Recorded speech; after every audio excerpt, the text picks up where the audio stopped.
Olá pessoal, estamos começando de novo o curso de Teologia Básico e vamos dar sequência à introdução ao Novo Testamento, que é a terceira matéria que estamos dando, e vamos analisar agora os impérios reinantes que deram origem até o Novo Testamento. 539 a 331 estava a Pérsia e a Média com Ciro, Dário e Xerxes governando.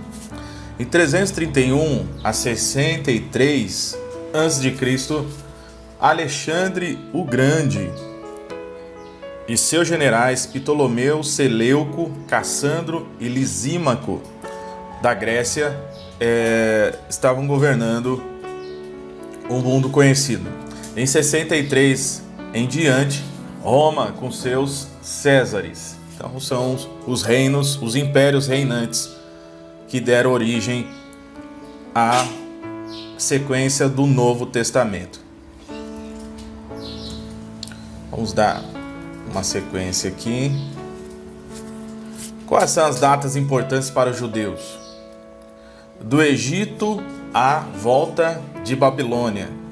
Em 1280, a saída do Egito ocorreu. Em 1050, o início da monarquia, que foi dada por Saul, dando sequência a Davi e depois Salomão. Em 930, Salomão morre. E em 922, há a divisão do reino entre os filhos. Em 722, o reino do norte cai. Datas importantes para os judeus. Dando sequência, 597, Jerusalém e o Reino do Sul é invadido. Dá-se o início do exílio babilônico. Em 586, Jerusalém é destruída. Em 539, Ciro deixa os primeiros judeus voltarem para Jerusalém. Item 3. Os 400 anos de silêncio. É o período intertestamentário. 331 a.C., 539, após o domínio persa, Alexandre o Grande da Grécia se impõe e se torna senhor do Oriente Médio. Se expande o helenismo, do grego Hellas, que quer dizer Grécia, a filosofia e a cultura grega, Sócrates, Platão e Aristóteles, bem como a língua grega, são a influência do mundo daquela época. Dando sequência a esses 400 anos de silêncio, em 63 a.C. tem início o Império Romano sob Pompeu. Olha só que legal o sistema hierárquico romano. Existia o imperador romano. Do lado esquerdo desse slide você vai ver que existiam as províncias senatoriais, onde o governador é o procônsul. E do lado direito você vê as províncias imperiais, onde se instituía um procurador. Os reinados nativos. O exemplo disso está em Herodes, na Judéia. Os imperadores romanos. Primeiro, Pompeu conquista Síria e Palestina em 63 a.C. Na sequência vem Júlio César, a 45 e 43 a.C. Logo após Augusto, 27 a 14 a.C. Cláudio Tibério, de 14 a 37 depois de Cristo. Cláudio, de 41 a 54 depois de Cristo. O mais famoso ali, Nero, que incendiou Roma e pôs a culpa nos cristãos, foi de 54 a 68 depois de Cristo. Domiciliano, Tito Flávio, 81 a 96 depois de Cristo. Governadores ou procuradores romanos na Judéia. Pilatos, quem não se lembra de Pilatos conversando com Jesus? 26 a 36 depois de Cristo. Félix, de 52 a 59 depois de Cristo, e Festo de 59 a 61 depois de Cristo. Dinastia de Herodes e período de governo. Herodes, o Grande, governou de 37 a.C. a 4 depois de Cristo. A 4 antes de Cristo. Arquelau, de 4 antes de Cristo a 6 depois de Cristo. Felipe, de 4 antes de Cristo a 34 depois de Cristo. Antipas, de 4 antes de Cristo a 39 depois de Cristo. Esse daí mandou matar João o Batista. Agripa, 37 a.C. a 44 depois de Cristo. Agripa II, de 50 a 100 depois de Cristo. Era uma área pacífica. Os romanos dominavam e subjugavam essa área que era dominada pelos romanos. Também era uma área caótica. Em áreas diferentes da vida tinham domínios diferentes. Ou seja, os romanos, eles atuavam na política e na economia. Os judeus na parte religiosa e educacional. Uma crítica: os judeus queriam a liberdade total do regime romano. Favorável na época, esse contexto que nós estamos falando, a expansão do evangelho. Por quê? Porque existia uma língua comum, a facilidade de comunicação e a pax romana. Os caminhos todos, quem já não ouviu falar daquela frase, todos os caminhos de Roma, porque eles eram hábeis construtores de estradas. Então eles ligaram praticamente todo o império em estradas. E a população daquela época do Novo Testamento? A população do Império Romano era de aproximadamente 60 milhões de pessoas. Havia aproximadamente 4 milhões de judeus, ou seja, 7% da população total. Apenas 700 mil judeus viviam na Palestina. O resto estava espalhado pelo mundo, mas na Palestina deveriam viver aproximadamente 1 milhão de pessoas. E desse 1 milhão, 100 mil samaritanos. Os idiomas falados na época do Novo Testamento são, em Roma, latim e grego; na Palestina, grego, hebraico e aramaico. O aramaico era o idioma do dia a dia. O hebraico era o idioma usado no culto. O grego nas relações comerciais com os outros. É o chamado grego koiné, que era praticado em Atenas. A origem do judaísmo. O judaísmo existente na época de Jesus tem sua origem após o exílio babilônico. Nesse contexto, baniu-se toda aquela idolatria dos reis que perduravam. O mais famoso foi Acabe com Jezabel.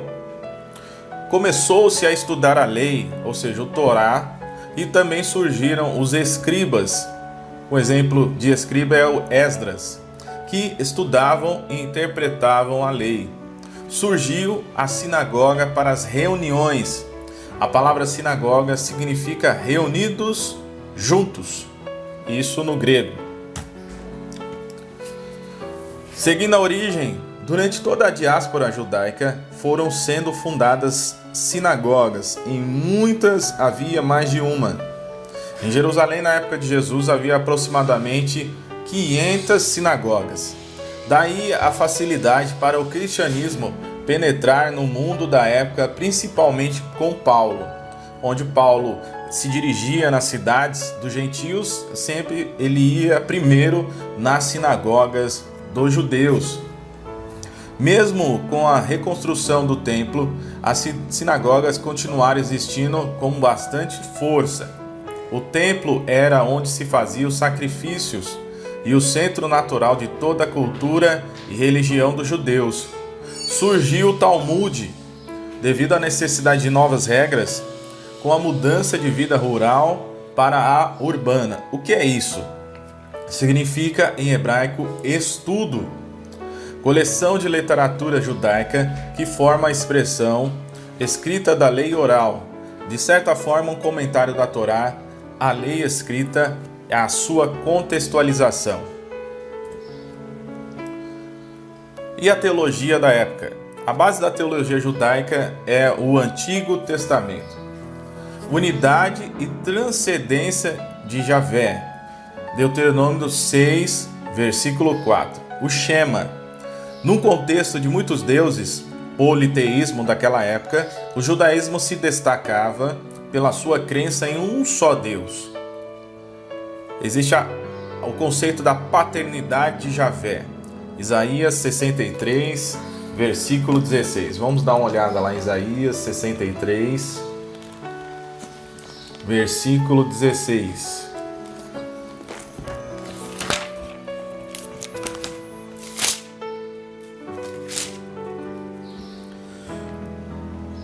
Diz assim: entretanto, tu és o nosso pai. Abraão não nos conhece, Israel nos ignora. Tu, Senhor, és o nosso pai, e desde a antiguidade te chamas nosso Redentor. Então existia essa relação de paternidade com o povo de Israel, uma relação pessoal com Deus. Por isso, o Pai Nosso não é nada estranho ou diferente quando Jesus recitou essa oração para os seus discípulos. E todos que seguem Jesus têm essa questão da paternidade de Deus sobre nós. O homem, criado por Deus, escolhia a obediência à lei ou não, tendo como resultado a vida ou a morte. Está lá vinculado em Deuteronômio capítulo 30, versículo do 11 ao 20. Vamos dar sequência. Seguindo a teologia, na época, o judeu deve seguir a circuncisão, a guarda do sábado, as festas anuais, o culto na sinagoga, entre outras coisas da sua religião. O pecado é a relação errada para com a lei revelada de Deus. Toda a lei deve ser obedecida ao menos delas. Até a menos delas. Ou seja, toda a lei deve ser obedecida. Por exemplo, Deuteronômio 22, do versículo 5 até o 6. Depois você dá uma olhada lá e verifica. Há uma consciência pessoal do pecado. No Salmo 51, nós vemos Davi requerendo o perdão por estar arrependido de ter feito o pecado do adultério. Ezequiel 18, versículo 3 ao 4, também se relata a passagem desse nível de consciência pessoal do pecado. Mas nessa época, além do judaísmo, também existiam seitas que compunham o sistema religioso deles. A existência de sectarismo, porém, a maioria do povo não pertencia a seita nenhuma, eram leigos. Quais são elas? Fariseus, uma seita religiosa, que significa os separados, maior e mais influente seita da época, mas poucos se importavam com a política, controlavam as sinagogas, tinham aproximadamente 6.000 adeptos, criam no sobrenatural e é a única seita que sobreviveu até hoje, gerando o judaísmo ortodoxo moderno. Saduceus, quem leu o Novo Testamento sabe que existia essa seita também chamada dos saduceus, que não se davam com os fariseus. Filhos de Zadok, sumo sacerdote nos tempos de Davi e Salomão, tinham o poder político e dominavam a vida civil e também eram bastante oportunistas. Seguiam literalmente o Torá e somente o Torá. Racionalistas e anti-supernaturalistas, isto é, Não havia anjos, espíritos, alma imortal ou ressurreição. Marcos 12, 18 aponta isso. Depois de 70, da destruição de Jerusalém pelos romanos, do templo, onde houve a dispersão dos judeus pelas nações, eles sumiram do contexto judaico. Os essênios, também uma outra seita importante da época, uma seita ascética e monástica, ou seja, afastada da vida cotidiana dos judeus. Aproximadamente existia 4.000 adeptos na época de Jesus, uma fraternidade ascética, exclusivista e fechada. Alguns viviam como monges, como nós, há pouco tempo atrás, foram achados os manuscritos de Qumran, aonde vivia os essênios, mais rígidos do que os fariseus. Doavam tudo ao grupo e praticavam o celibato. E também tem os zelotes, que é uma seita política. Os nacionalistas fanáticos e revolucionários. Geralmente eram fariseus e usavam a violência querendo se livrar de Roma.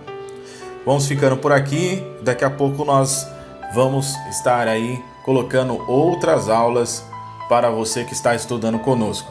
Um grande abraço e até logo, em nome de Jesus.